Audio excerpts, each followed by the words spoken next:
ನಿದ್ದೆನೆ ಬರ್ತಿಲ್ಲ ಕೇಶವ. ಯಾಕೋ ಭಯ ಆಗ್ತಿದೆ. ಅಮ್ಮವ್ರಿಗೇನೂ ಆಗಲ್ಲ ಸರ್, ನೀವು ನಿಶ್ಚಿಂತೆಯಿಂದ ಇರಿ. ಹೋಗಿ ನಿದ್ದೆ ಮಾಡಿ. ಬೆಟ್ಟದಂತ ಅಪಾಯ ತಲೆ ಮೇಲಿದ್ರೆ ನನ್ಗೆ ನಿದ್ದೆ ಹೇಗೆ ಬರುತ್ತೆ ಹೇಳು?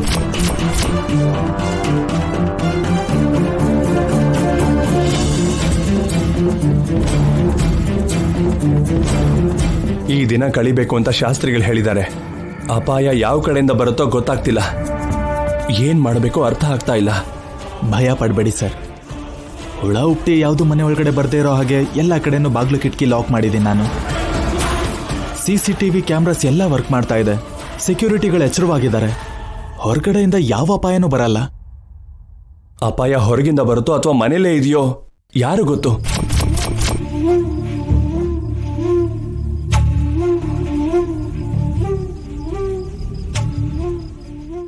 ಶಾಪಕ್ಕೆ ಒಂದು ರೂಪ ಅಂತ ಇಲ್ವಲ್ಲ ಕೇಶವ? ಅದು ನಿಜನೇ ಸರ್, ಆದ್ರೆ ನೀವು ಜಾಸ್ತಿ ಯೋಚನೆ ಮಾಡ್ತಾ ಇದ್ದೀರಾ. ಖಂಡಿತ ಇವತ್ತು ಯಾವ ಸಮಸ್ಯೆನೂ ಆಗಲ್ಲ. ಯಾವ ಕಡೆಯಿಂದನೂ ಅಪಾಯ ಬರೋ ಅವಕಾಶನೇ ಇಲ್ಲ ಸರ್.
ಏನಿದು ಸಾಲಾಗಿ ಹೀಗೆ ನಡೀತಾ ಇದೆ? ಕಾರಣ ಏನಿರ್ಬೋದು? ಇವೆಲ್ಲ ಆಕಸ್ಮಿಕವಾಗಿ ನಡೀತಾ ಇದೆಯಾ? ಇಲ್ಲಾಂದ್ರೆ ಯಾರಾದ್ರೂ ಬೇಕು ಅಂತ ಮಾಡ್ತಾ ಇದ್ದಾರಾ?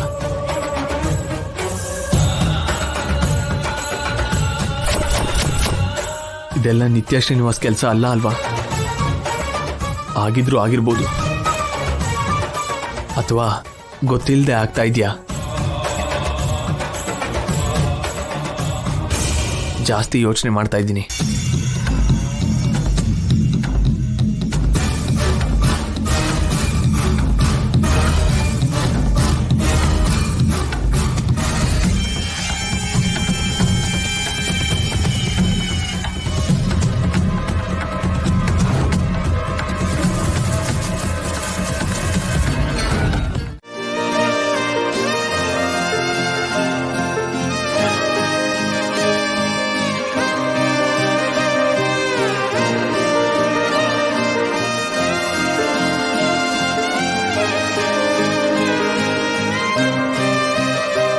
ನನಗೆ ಅಂತ ಸಂತೋಷ ಇಲ್ಲ ಶಶಿ.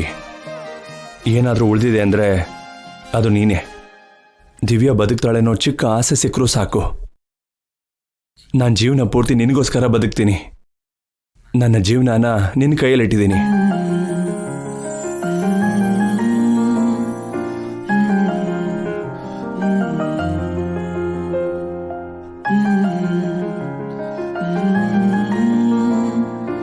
ಪಾಪ ಅಭಿ ಸರ್ ಶಶಿ ಮೇಡಮ್ಗೆ ನಿಜ ಹೇಳೋದಕ್ಕಾಗ್ದೆ ತಮ್ಮಲ್ಲಿ ತಾವೇ ಕುಗ್ಗಿ ಹೋಗ್ತಾ ಇದ್ದಾರೆ. ಅಭಿ ಸರ್ ಯಾಕೆ ನೋವು ಪಡ್ತಾ ಇದ್ದಾರೋ ಗೊತ್ತಾಗ್ದೆ ಶಶಿ ಮೇಡಮ್ ಕೂಡ ಒತ್ತಾಡ್ತಾ ಇದ್ದಾರೆ. ಅಷ್ಟು ಇಷ್ಟಪಟ್ಟು ಪ್ರೀತಿಸಿರೋ ಇಬ್ರು ಒಬ್ರಿಗೊಬ್ರು ಹೇಳ್ಕೊಳ್ಳೋದಕ್ಕಾಗ್ದೆ ವೇದನೆ ಪಡ್ತಾ ಇದ್ದಾರೆ. ಕಣ್ಣೆದ್ರಿಗೆ ಇದ್ರು ದೂರ ಇರೋದು ಎಂಥ ನರ್ಕ.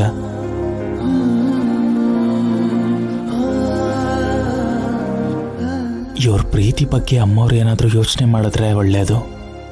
ಈ ಜೋಡಿ ಒಂದಾದ್ರೆ ಎಷ್ಟು ಚೆನ್ನಾಗಿರತ್ತೆ.